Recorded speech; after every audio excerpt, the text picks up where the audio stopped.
Discuss ചെയ്യാൻ പോകുന്നത് my son will not a better way എന്ന വേഡ് മേത്തയുടെ സ്റ്റോറിയാണ്. ഈ സ്റ്റോറി എന്താണ്? ഇതൊരു ഓട്ടോബയോഗ്രഫിയാണ്. ഇത് കഥ എഴുതിയ ആളുടെ പേരാണ് വേഡ് മേത്ത. വേഡ് മേത്തയുടെ ജീവചരിത്രം, അതായത് ജീവചരിത്രത്തിലെ ആത്മകഥ, നമ്മൾ നമ്മളെ കുറിച്ച് എഴുതുന്നതിനാണ് ആത്മകഥ പറയുന്നത്. അതിന് ഓട്ടോബയോഗ്രഫി എന്ന് പറയും. ഓട്ടോബയോഗ്രഫി മേത്തയുടെ ഓട്ടോബയോഗ്രഫിയിൽ ഒരു പാർട്ടാണ്. It's A part of autobiography. Life experience of word Mehta. He is A short story writer and A novelist. ഇതാണ് നമുക്ക് ഫസ്റ്റ് ഈ ചാപ്റ്ററിനെ കുറിച്ച് പഠിക്കാനുള്ളത്. ജസ്റ്റ് അറിയാനുള്ള കാര്യമാണ് ആരാണ് എഴുതിയത്, ആരുടെ കഥയാണ്, ആരാണ് നോവലിസ്റ്റ്, ഷോർട്ട് സ്റ്റോറി റൈറ്ററാണ്. ഇനി അദ്ദേഹം സെക്ഷൻസ് ആയിട്ടാണ് അദ്ദേഹത്തിന് എൻ്റെ സ്റ്റോറി വരുന്നത്. ആ സ്റ്റോറിയിൽ ഫസ്റ്റ് പറയുന്നത് ചൈൽഡ് മെമ്മറീസ്. ഇന്ത്യയിൽ ജനിക്കുന്ന എല്ലാ കുട്ടികൾക്കും ചൈൽഡ് മെമ്മറീസ് ഉണ്ടാവും. എന്തൊക്കെയാണ്? ബിഗിനിങ് ഓഫ് ടോക്സ്, സംസാരിക്കാൻ തുടങ്ങുന്നത്. ഒരു കുട്ടി സംസാരിക്കാൻ തുടങ്ങുന്നതിൻ്റെ ആ മെമ്മറീസ് ഉണ്ടാവും. റെക്കഗ്നൈസിങ് ദയർ പാരൻസ്, കുട്ടികൾ ചെറുപ്പത്തിൽ തന്നെ അവരുടെ പാരൻസിനെ, അച്ഛനെയും അമ്മയെയും അല്ലെങ്കിൽ ആരാണോ പാരൻ്റായിട്ടുണ്ടായിരുന്നു അവരൊക്കെ അവർ തിരിച്ചറിയും. അതുപോലെ പ്ലേ വിത്ത് സിബ്ലിങ്സ്, ചെറിയ കുട്ടികളെ അവരൊപ്പമുള്ള സഹോദരിമാരും ബ്രദേഴ്സും സിസ്റ്റേഴ്സിന് എന്തായിരിക്കും വേഗം മനസ്സിലാവുകയും ചെയ്യും, അവരുടെ കൂടെ കളിക്കുകയും ചെയ്യും. Play with siblings. അതുപോലെ സെർവൻസ് ഹൂ പ്രിപ്പയർ ഫുഡ്, ആരാണ് ഫുഡ് പ്രിപ്പയർ ചെയ്ത് കൊടുക്കുന്നത് ആ സെർവൻസിന് കുട്ടികൾ ഓർത്തിരിക്കും. അതുപോലെ തന്നെ അത് ഓർത്തിരിക്കുന്ന വേറൊരു കാര്യമാണ് ബട്ടർഫ്ലൈസും അതുപോലെ റിച്ച് കളേർഡ് ബേർഡ്സും. ബട്ടർഫ്ലൈസും നല്ല കളേർഡ് ആയിട്ടുള്ള പക്ഷികളുമാരെ ഈ ചൈൽഡ് മെമ്മറീസിൽ കുട്ടികൾക്ക് ഉണ്ടാവുന്ന കാര്യങ്ങളാണ്. 3.5 years ഈ മെമ്മറീസ് ആണ് എക്സ്പങ്ക്ഡ്. അങ്ങനെ 3.5 വയസ്സിന് ശേഷം അദ്ദേഹത്തിന്റെ ഓർമ്മകളൊക്കെ നഷ്ടപ്പെട്ടു. എക്സ്പങ്ക് ചെയ്യാന്നാണ് എന്താണ്? എടുത്ത് മാറ്റപ്പെട്ടു. അങ്ങനെ 3.5 വയസ്സിന് ശേഷം അദ്ദേഹത്തിന് ഒരു ലോങ് ആയ സിക്നെസ് വന്നു. ഒരു സിക്നെസ് എന്ന് പറഞ്ഞാൽ എന്താണ്? അസുഖം. ഈ അസുഖം വന്നിട്ട് അദ്ദേഹത്തിന്, ഈ അസുഖത്തിന്റെ പേരെന്താണ്? മെനിഞ്ചൈറ്റിസ് എന്നാണ് അസുഖത്തിന്റെ പേര്. മെനിഞ്ചൈറ്റിസ് എന്നാണ് അസുഖത്തിന്റെ പേര്. മെനിഞ്ചൈറ്റിസ് വന്നിട്ട് അദ്ദേഹത്തിന്റെ മെമ്മറീസ് ഒക്കെ എക്സ്പെക്ട് ചെയ്തപ്പെട്ടു. എങ്ങനെയാണ് അതുപോലെ? ഐസൈറ്റ് നഷ്ടപ്പെട്ടു, കാഴ്ച നഷ്ടപ്പെടുകയാണ് ഉണ്ടായത്. അതെ, നമ്മുടെ വേഡ് മേത്തയുടെ കാഴ്ച നഷ്ടപ്പെട്ടു, ഐസൈറ്റ് ലോസ് ചെയ്തു. Loss is eyesight. ഓക്കെ, അങ്ങനെ 3.5 വയസ്സിന് ശേഷം അദ്ദേഹത്തിന്റെ ഇതൊക്കെ എക്സ്പങ്ക് ചെയ്തിട്ടുണ്ട്. മെമ്മറീസ് ഒക്കെ എന്താണ് പോയത്? മെമ്മറി നോർമൽ കുട്ടികൾ ഉണ്ടാകുന്ന മെമ്മറീസ് എന്താണെന്ന് നമ്മൾ പറഞ്ഞു. ആ മെമ്മറീസ് ഒക്കെ എക്സ്പാൻഡ് ചെയ്തിട്ടു ബൈ എന്തുകൊണ്ട്? മെനിഞ്ചൈറ്റിസ് കൊണ്ട്. അങ്ങനെ നോർമലി ഒരാൾക്ക് 5th സെൻസ് ഉണ്ടാവും, 5 സെൻസ് ആണ് ഉണ്ടാവുക. ബട്ട് ആഫ്റ്റർ ഈ മെനിഞ്ചൈറ്റിസ് അദ്ദേഹത്തിന്റെ 4 സെൻസ് ആയി. കാഴ്ച നഷ്ടപ്പെട്ടോടി ബാക്കി 4 സെൻസിലോട്ട് അദ്ദേഹം മാറി. അതിൽ അദ്ദേഹം ജീവിക്കൽ തുടങ്ങി. പിന്നെ ഈ കാഴ്ചയുടെ ലോകത്ത് നിന്ന് അദ്ദേഹം മാറിയിട്ട് ഇരുട്ടിലോട്ടുള്ള വേറൊരു യൂണിവേഴ്സ് അദ്ദേഹം സെൽഫായിട്ട് ക്രിയേറ്റ് ചെയ്തു എന്ന് പറയുന്നത്. He started his own universe. അദ്ദേഹം അദ്ദേഹത്തിൻ്റെതായിട്ടുള്ള ഒരു യൂണിവേഴ്സ് ക്രിയേറ്റ് ചെയ്തു. അവിടെ എന്തില്ല? സൺഷൈൻ ഇല്ല, സൂര്യൻ ഉദിക്കുന്നില്ല. അതുപോലെ റെയിൻബോസ് ഇല്ല, സൂര്യനെ കാണില്ല, സൂര്യോദയം കാണുന്നില്ല. അതുപോലെ റെയിൻബോസ് ഇല്ല. നോ സൺസെറ്റ്, സൂര്യാസ്തമയം ഇല്ല. ആൻഡ് ഫുൾ മൂണും ഇല്ല. സൂര്യാസ്തമയം ഫുൾ മൂണും ഇല്ല, റെയിൻബോയും ഇല്ല, സൺഷൈനും ഇല്ല. പക്ഷെ അദ്ദേഹം ഇങ്ങനെ ഫീൽ ദ സൺ ബൈ സ്കിന്നിൽ, സൂര്യതാപം മൂലം അദ്ദേഹത്തിന് തൊലിയിൽ എന്തുണ്ട്? സ്കിന്ന് ത്രൂ അദ്ദേഹം സൂര്യനെ അറിയുന്നുണ്ട്. ഇത്രയും അദ്ദേഹത്തിന്റെ യൂണിവേഴ്സിൽ അദ്ദേഹം എന്തൊക്കെ ചേഞ്ച് വരുത്തുന്ന സണ്ണിന്റെ കേസ് പറഞ്ഞു. അതുപോലെ ഡിസിലിംഗ് സൗണ്ട് ഓഫ് റെയിനിങ് അദ്ദേഹത്തിന് അറിയുന്നുണ്ട്. മഴ പെയ്യുന്നത്, റെയിൻ പറഞ്ഞാൽ മഴയാണ്, മഴ പെയ്യുന്നത്, ചാറ്റൽ മഴയുടെ സൗണ്ട് അദ്ദേഹത്തിന് റിയലൈസ് ചെയ്യുന്നുണ്ട്. കാറ്റ്, air just before the quiet night, രാത്രിക്ക് മുന്നേയുള്ള ക്വയറ്റ് എന്നാൽ ശാന്തമായ രാത്രിക്ക് മുന്നേയുള്ള എയർ അദ്ദേഹത്തിന് മനസ്സിലാവുന്നുണ്ട്. Smell of grass on warm morning, നല്ല പ്രഭാതത്തിന് മുന്നേയുള്ള ഗ്രാസിനും. പിന്നെ സണ്ണിന്റെ കേസ് പറഞ്ഞു. അതുപോലെ ഡിസിലിംഗ് സൗണ്ട് ഓഫ് റെയിനിങ് അദ്ദേഹത്തിന് അറിയുന്നുണ്ട്. മഴ പെയ്യുന്നത്, റെയിൻ പറഞ്ഞാൽ മഴയാണ്, മഴ പെയ്യുന്നത്, ചാറ്റൽ മഴയുടെ സൗണ്ട് അദ്ദേഹത്തിന് റിയലൈസ് ചെയ്യുന്നുണ്ട്. കാറ്റ്, air just before the quiet night, രാത്രിക്ക് മുന്നേയുള്ള, ക്വയറ്റ് എന്നാൽ ശാന്തമായ രാത്രിക്ക് മുന്നേയുള്ള എയർ അദ്ദേഹത്തിന് മനസ്സിലാവുന്നുണ്ട്. Smell of grass on warm morning, നല്ല പ്രഭാതത്തിന് മുന്നേയുള്ള ഗ്രാസിന്റെ, പുൽച്ചെടിയുടെ സ്മെല്ല് അദ്ദേഹത്തിന് റിയലൈസ് ചെയ്തു. ഇത്രയും കാര്യങ്ങൾ അദ്ദേഹത്തിന് ഓൺ വേൾഡിൽ അദ്ദേഹം ബിൽഡ് ചെയ്തിട്ടുള്ള അദ്ദേഹം പറഞ്ഞു കണ്ണ് കാണാതുള്ള അദ്ദേഹം സ്വയമായിട്ട് വേൾഡ് ക്രിയേറ്റ് ചെയ്തു. അദ്ദേഹം സൂര്യാസ്തമയം ഉദയാസ്തമയം ഒന്നും കാണുന്നില്ലെങ്കിലും സൂര്യന്റെ താപം കൊണ്ട് അദ്ദേഹം സൂര്യനെ റിയലൈസ് ചെയ്യുന്നുണ്ട്. അതുപോലെ തന്നെ ഇവിടെ മഴയുടെ സൗണ്ട് അറിയുന്നുണ്ട്, രാത്രിക്ക് മുന്നിലുള്ള കാറ്റ് മനസ്സിലാവുന്നുണ്ട്, മോർണിംഗിലുള്ള ഈ പുല്ലിന്റെ സ്മെല്ല് അദ്ദേഹം അറിയുന്നുണ്ട്. ഇങ്ങനെയുള്ള ഈ വേൾഡിൽ ഈ ഫംബ്ലിങ്ങും ഫാക്ടറിങ്ങും ആയിട്ട് അദ്ദേഹം ആ വേൾഡിലോട്ട് കാലുകൊടുത്തത് പിറുപിറുത്തും കഷ്ടപ്പെട്ടും ഒക്കെ ആയിട്ട് അദ്ദേഹം ഈ വേൾഡിലോട്ട് എൻ്റർ ആയി. അതായത് ഈ ഇരുട്ട് മൂടിയ 4 സെൻസ് മാത്രമല്ല, നമുക്ക് നോർമലി മനുഷ്യന് 5 സെൻസ് ഉണ്ട്. കാഴ്ചയില്ലാത്ത ലോകത്തോട്ട് അദ്ദേഹം പതുക്കെ പിറുപിറുത്തും ഇങ്ങനെ വീഴാൻ പോയി അങ്ങനെയൊക്കെ ആയിട്ട് പതുക്കെ അദ്ദേഹം ഈ വേൾഡിലോട്ട് എൻ്റർ ചെയ്തു എന്നതാണ് ഫസ്റ്റ് സെക്ഷനിൽ നമ്മൾ ഡിസ്കസ് ചെയ്യുന്നത്. അതിൽ it was good I lose my sight when I did. എപ്പോഴാണോ എനിക്ക് കാഴ്ചശക്തി നഷ്ടമായത് അത് നല്ല സമയമായിരുന്നു. കാരണം 3.5 വയസ്സിലൊക്കെ നഷ്ടമാകുമ്പോൾ എന്താണ്, നോ മെമ്മറീസ് ഓഫ് സീയിങ്, കണ്ടതിനെ കുറിച്ചൊരു ഓർമ്മകളും ഇല്ലാത്ത സമയത്താണ് നഷ്ടം. 3.5 വയസ്സിലൊക്കെ നമ്മൾ എന്ത് കണ്ടു, എന്തൊക്കെ കണ്ടു, അങ്ങനത്തെ കാര്യങ്ങളൊന്നും നമുക്ക് ഓർമ്മ ഉണ്ടാവില്ല. അതുകൊണ്ട് തന്നെ അത് ബെസ്റ്റ് ടൈമാണ്. It was good I lose my sight when it did കേട്ടോ. മറ്റ് എത്രയാണ് 3.5 വയസ്സായപ്പോഴേ നഷ്ടമായത്.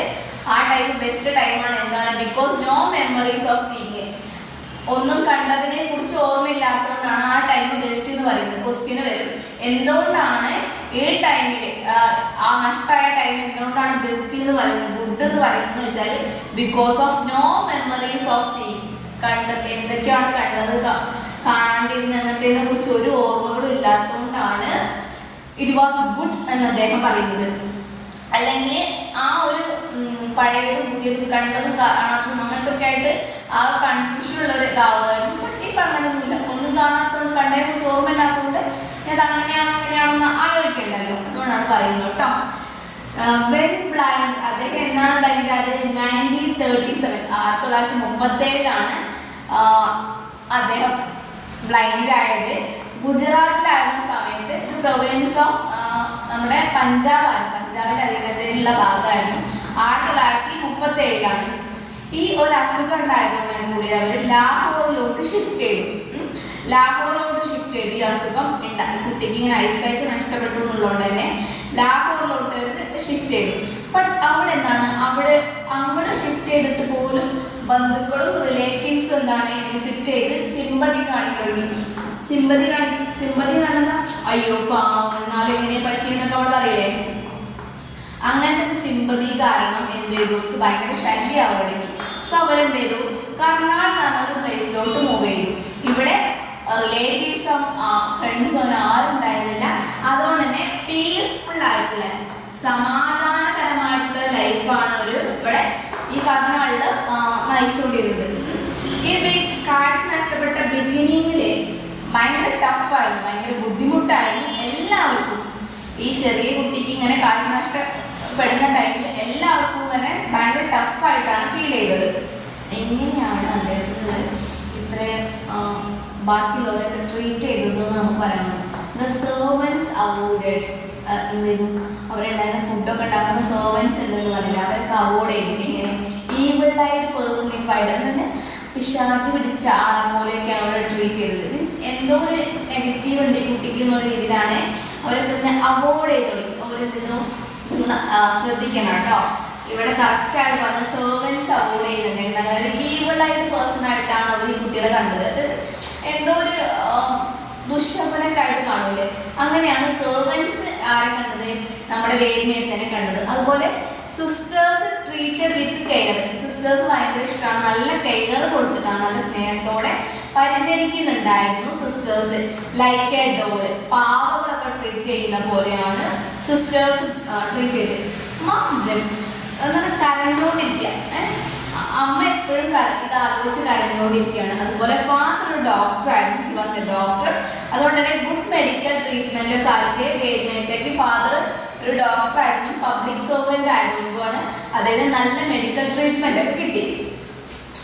പിന്നെ അവർ റിയലൈസ് ചെയ്തു ഈ അസുഖം എന്താകുന്നില്ല, മാറില്ല എന്നവർ റിയലൈസ് ചെയ്തു. ഈ ഇനിയിപ്പോൾ എന്തൊക്കെ മെഡിക്കൽ ട്രീറ്റ്മെൻറ്റും ഒക്കെ കൊടുത്തിട്ടും ഇത് മാറില്ല എന്ന് അവർ റിയലൈസ് ചെയ്തു. അങ്ങനെയുള്ള അതായത് ബ്ലൈൻഡ് കുട്ടികൾക്ക് ഇനി പറയുന്ന പ്രോബ്ലം എന്താ വെച്ചാൽ അവർക്ക് കറക്റ്റായിട്ട് എല്ലാവരും ഇഗ്നോർ ചെയ്യും. ഇവർ ഇഗ്നോർ ചെയ്യുന്ന പൊട്ടൻഷ്യാലിറ്റീസ് ഓഫ് ദാറ്റ് ചൈൽഡ്. ആ കുട്ടികളുടെ ബാക്കി കഴിവുകളൊക്കെ എന്ത് ചെയ്യും, അവോയ്ഡ് ചെയ്തോളും. അവർക്ക് വലിയ കാര്യമാക്കൂല. ഈ ബ്ലൈൻഡ് കുട്ടികളുടെ കഴിവുകളൊന്നും നോർമലി പബ്ലിക്കും പാരൻസും ആരും അങ്ങനെ വലിയ സീരിയസ് ആക്കി എടുക്കില്ല. അവർക്ക് ഇഗ്നോർ ചെയ്യും, ഒഴിവാക്കപ്പെടും, മൈൻഡ് ചെയ്യാണ്ടിരിക്കുക. പിന്നെ ഇഗ്നോറൻസ് വരുന്നത് ignorance of potentialities of that child.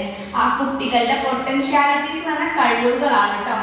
കഴിവുകളൊക്കെ എന്തായാലും ആരും കാണൂല. അതുകൊണ്ട് തന്നെ ആ കുട്ടികളുടെ പാരൻസ്, ബ്ലൈൻഡ് കുട്ടികളുടെ പാരൻസ് ഒക്കെ എങ്ങനെയാണ് ആ കുട്ടികളെ കണ്ടിരുന്നത്, എങ്ങനെയാണ് സെർച്ച് ചെയ്തിരുന്നത്? ബെഗേഴ്സ് ആയിട്ടാണ് നോർമലി ബ്ലൈൻഡ് കുട്ടികളെ കണ്ടിരുന്നത്. കാരണം എന്താ, അവരുടെ കഴിവുകളൊന്നും ആരും കാണൂല, ഇഗ്നോർ ചെയ്യും. അവരുടെ പൊട്ടൻഷ്യാലിറ്റീസ് ഒക്കെ ഇഗ്നോർ ചെയ്തിട്ടുണ്ട്. നമ്മൾ പറയുന്നത് ഇപ്പം എന്താണ്, ഈ കുട്ടിക്ക് ബ്ലൈൻഡ് ആയതിനു ശേഷം വരുന്ന ചേഞ്ചസ് ആണ്. സെർവൻസ് അവോയ്ഡ് ചെയ്തു. കാരണം എന്താ, ഈവിൾ ആയിട്ട് പേഴ്സൺ ആയിട്ട് സെർവൻസ് കണ്ടു. സിസ്റ്റർ കെയർ ചെയ്തു. ഡോളിനെ നോക്കുന്ന പോലെയാണ് സിസ്റ്റേഴ്സ് നോക്കിയത്. പാവേനെ എങ്ങനെയാണ് ട്രീറ്റ് ചെയ്യുന്നത് അതുപോലെയാണ് സിസ്റ്റേഴ്സ് നോക്കിയിരുന്നത്. അമ്മ ഓൾവേസ് എന്താണ് കരഞ്ഞോണ്ടിരുന്നു, ലെഫ്റ്റ് ചെയ്തോണ്ടിരുന്നു. ഫാദർ ഒരു ഡോക്ടറാണ്. അതുകൊണ്ട് നല്ല മെഡിക്കൽ കണ്ടീഷനും കാര്യങ്ങളൊക്കെ കൊടുത്തിട്ട് നന്നായിട്ട് ട്രീറ്റ്മെന്റ് ട്രൈ ചെയ്തിട്ടുണ്ടായിരുന്നു. ബട്ട് ഇത് മാറില്ല എന്ന് റിയലൈസ് ചെയ്തതിനു ശേഷം നോർമലി ഇങ്ങനത്തെ കുട്ടികൾ, കണ്ണ് കാണാത്ത കുട്ടികളെ സമൂഹം എന്താണ് ഇഗ്നോർ ചെയ്യും. ഇഗ്നോർ ചെയ്യാന്ന് പറഞ്ഞാൽ മൈൻഡ് ചെയ്യാണ്ടിരിക്കുക. അവരുടെ പൊട്ടൻഷ്യാലിറ്റീസ്, അവരുടെ കഴിവുകളൊക്കെ നാട്ടില് മൈൻഡ് ചെയ്യില്ല. അതുകൊണ്ട് തന്നെ അവരുടെ പാരൻസ് അവരെപ്പോഴും ഇനി നെക്സ്റ്റ് അവർക്ക് എന്തേ ഹോപ്പുള്ളൂ, ബെഗറായിട്ട് മാറും അവരുടെ കുട്ടികൾ എന്ന് അവരിങ്ങനെ വിചാരിക്കും. ഇതാണ് ഇതിനകത്ത് പറയുന്നത്.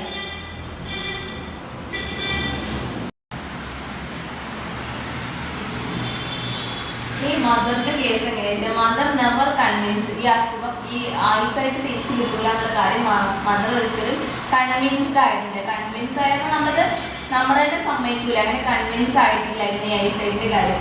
നെവർ റിട്ടേൺ എന്നുള്ള കാര്യം, ഐസൈറ്റ് നെവർ റിട്ടേൺ എന്നുള്ള കാര്യം മദർ കൺവിൻസ് ആയില്ല.